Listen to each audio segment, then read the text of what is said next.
হ্যাঁ, সুপ্রিয় দর্শক শ্রোতা, আজকে আমি একটা ব্যতিক্রমী ভিডিও নিয়ে এসেছি।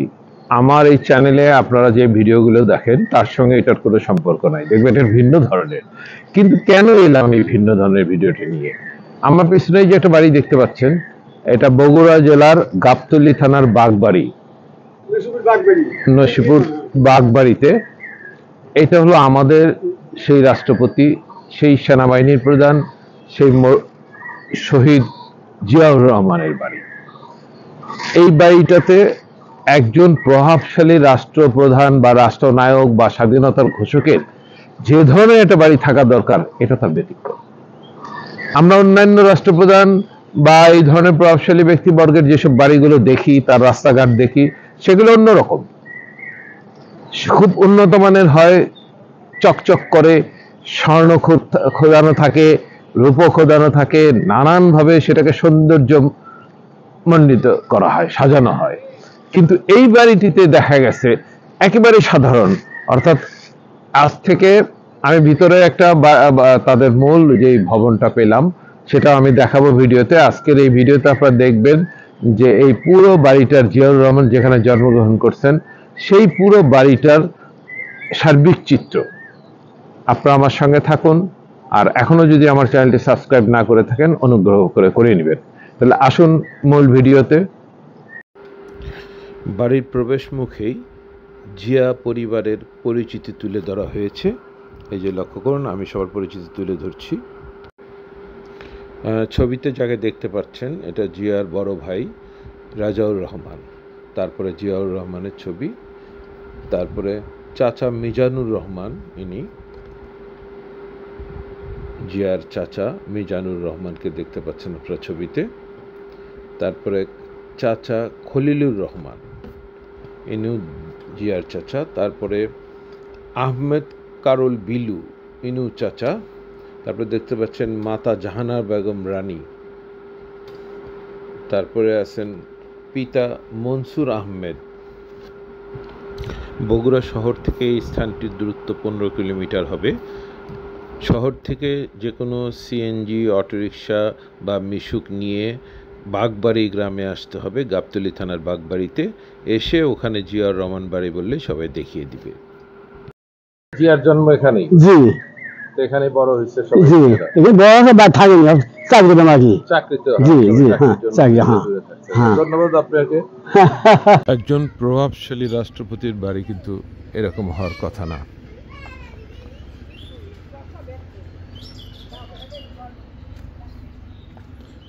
এই জিয়ার বাড়ির মূল ফটক দিয়ে আমরা ভিতর প্রবেশ করছি।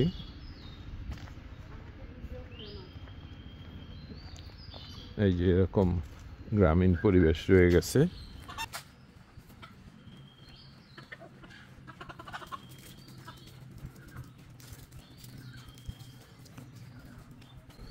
এখানে একটি কবর দেখা যাচ্ছে। কবরে দেখি কার নামে আছে, কার এটি। আসসালামু আলাইকুম ইয়া আহলাল কবরে। মরহুম জহিরুদ্দিন মন্ডল, এটা তাদের কোনো পারিবারিক কবর।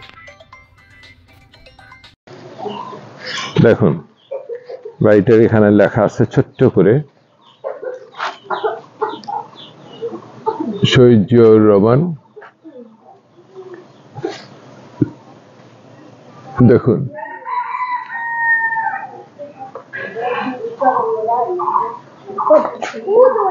আপনারাই দেখুন, জিয়া বাড়ি, বাগবাড়ি, বগুড়া।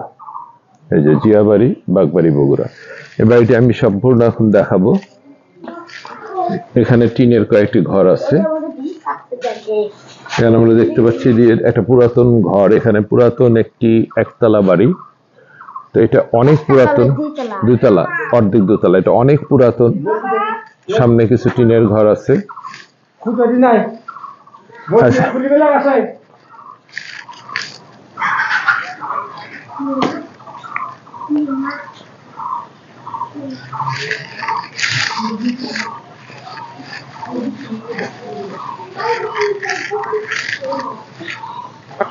এই বাড়ির পিছনের অংশ, এখানে একটি পুকুর দেখা যাচ্ছে। আগে সব বাড়িতে এরকম একটা পুকুর থাকতো, যে পুকুরের পানি সবাই ব্যবহার করতো। এই যে পুকুর, দেখুন একটি পুকুর দেখা যাচ্ছে।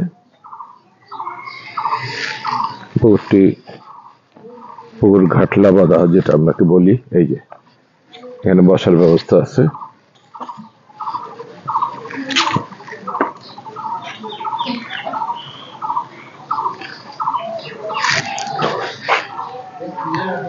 এই যে বাড়িটা, এটা পিছন দিক থেকে আমি দেখাচ্ছি। তো অত্যন্ত সাদাসিধে, কিন্তু এটা বোঝা যাচ্ছে যে এই বাড়িতে যারা পূর্বপুরুষ, জিয়ার পূর্বপুরুষরা, তারা বংশগতভাবেই ধনী ছিল। কেননা এটা কমপক্ষে 100 বছর আগের বাড়ি, কিছু সংস্কার করা হয়েছে। তো এত আগে যারা এই ধরনের একটা বাড়ি করে গেছে, তাহলে তাদের রুচি বা অর্থ সামর্থ্য এটা বোঝা যায়। তা আমি পুরো বাড়িটাই দেখাচ্ছি। এই মূল বাড়ির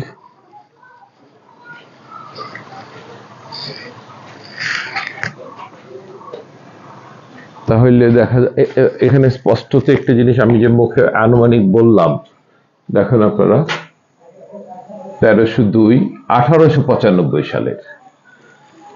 তার মানে আমি যে আনুমানিক বলেছিলাম যে 100 বছরের পুরাতন, তা এটা স্পষ্ট হলো তার চেয়েও বেশি, তাই না? 130 বছর এই বাড়িটা পুরাতন। সুতরাং এই জিয়াউর রহমান বা তার আত্মীয়রা, যে পূর্বপুরুষ যে তখনই রুচিশীল এবং ধনী ছিল, এতে স্পষ্টই প্রমাণ হয়। তো এর চতুর্দিকে যে এখানে দেখতে পাচ্ছি আমরা একটা টিনের ঘর, এখানে একটা টিনের ঘর। তো এই হলো জিয়ার মূল এই বাড়িটার অবস্থান, এই বাড়িটার পরিস্থিতি, পরিবেশ। আমি আরেকটু দেখাবো।